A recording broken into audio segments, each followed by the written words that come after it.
tend to assume I mean something like happiness, or glee, or joy.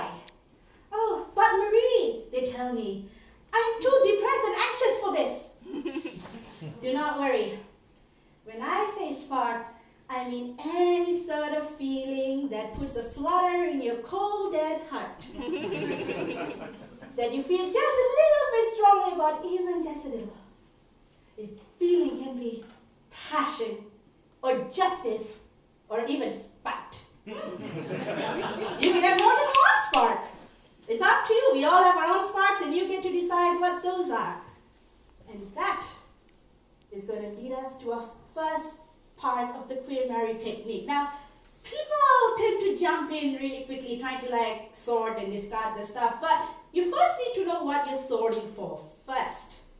So, I would like to lead you into a small exercise. If you would like to join me, I invite you to close your eyes. And just imagine, what would be your ideal home?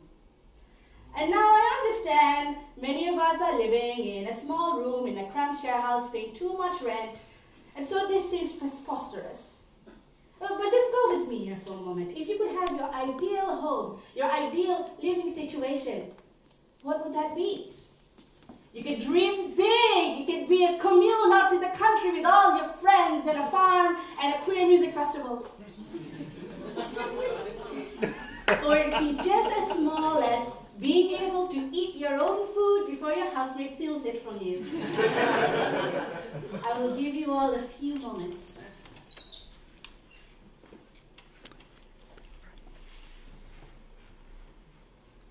Just imagine, how does this ideal home feel like? How does it look like, sound like? How does it make you feel?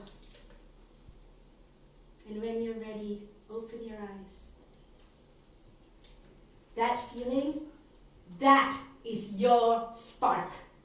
And that is what we're going to use to go through the Kueermari technique. But before we jump in, I have a couple of notes.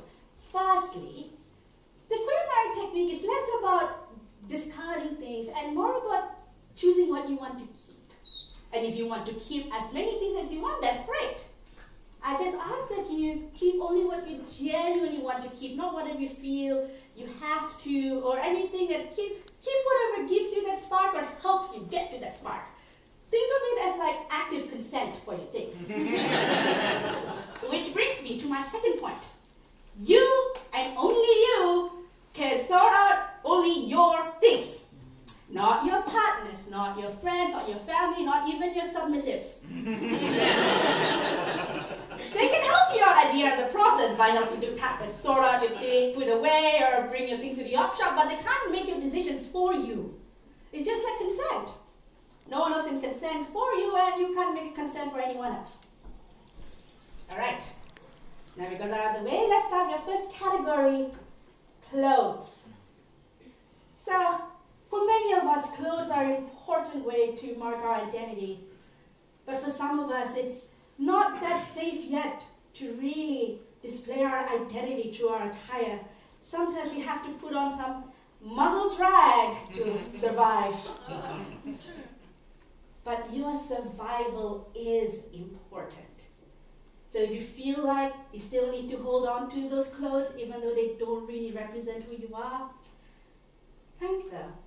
Thank them for protecting you, and thank yourself for taking care of yourself. And then, when you feel ready to let go, thank those clothes for leaving and giving you the space to be who you truly are. Then, once you picked out your clothes, just fold them in neat little packages, like so.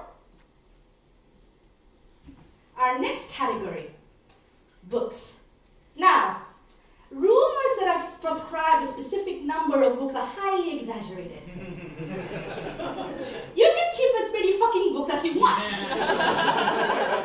However, please be honest with yourselves. Are you really reading this Audre Lorde book? Or are you just keeping it to show how much of a woke white queer you are? Even though the only Audre Lorde quote you know is, the master's tools cannot dismantle the master's house. Because if you are really reading this book, you would know that this is not an Audre Lorde book. It's a book by Shikana theorist Gloria Anzaldúa.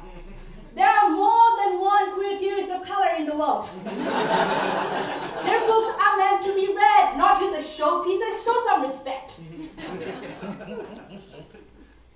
So, our next category, honestly my least favorite, papers. If it were up to me, I would just take all my papers and toss them into a pit of fire. Unfortunately, bureaucratic institutions like Centrelink or the tax office or immigration require us to keep our papers even though they spark nothing for us. And unfortunately, we can't toss the Centrelink or the tax office or immigration into a pit of fire. So just bear with it. Think of it as the spark to avoid being arrested. And let's go through what you really need to keep, what you need to act on now, and what you can truly throw into a pit of fire. And now we get to a category I like to call the catch-all, which is just about everything else you haven't dealt with yet, but not the sentimental items that comes next. You figure out the rest of your house items, sort them by categories, and work with it category by category. And one particular category, sex toys. Now, the literal tool for sparking joy.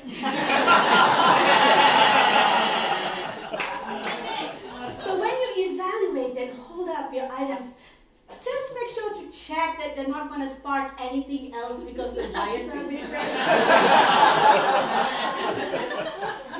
And then, with the rest of your items, you can take little boxes, recycle ones are best, use what's in your house, and then you neatly arrange.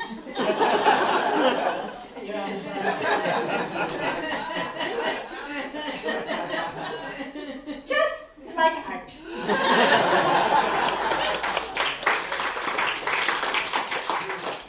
And now we come to the last category, the boss mode, the hardest one, sentimental items.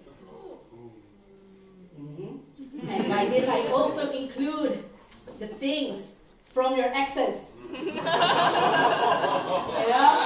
the love letters, little Valentine's Day gifts, the nudes. Dig it all up. You can do this, I believe in you. So, I know some of us are still on pretty good terms with our exes. And some of us can't avoid our exes because this is a small community and we all go to the same queer experimental cabaret nights. But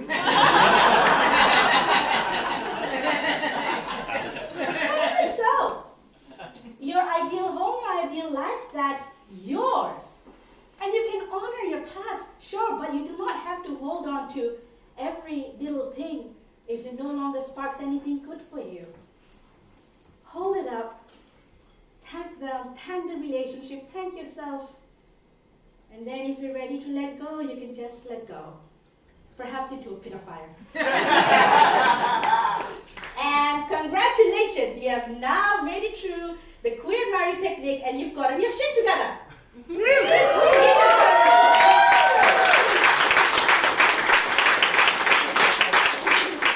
I'll give you witness. The Kueermari technique is ultimately about building an ideal home for yourself. And I know that for many of us, this is so hard to imagine when we have to deal with forces like bigotry and structural violence and capitalism. But I feel like those of us who live in the margins are especially good at building homes in those margins, homes for ourselves and for each other, even when the rest of the world does not want us to live. And that is what I ultimately want for you. I want you to be able to build that dream home, build that home for yourself and everyone you love, even if all you have is a small room in a cramshare house. Because you deserve it. You deserve a home. You deserve your ideal home and you deserve to honor your spark.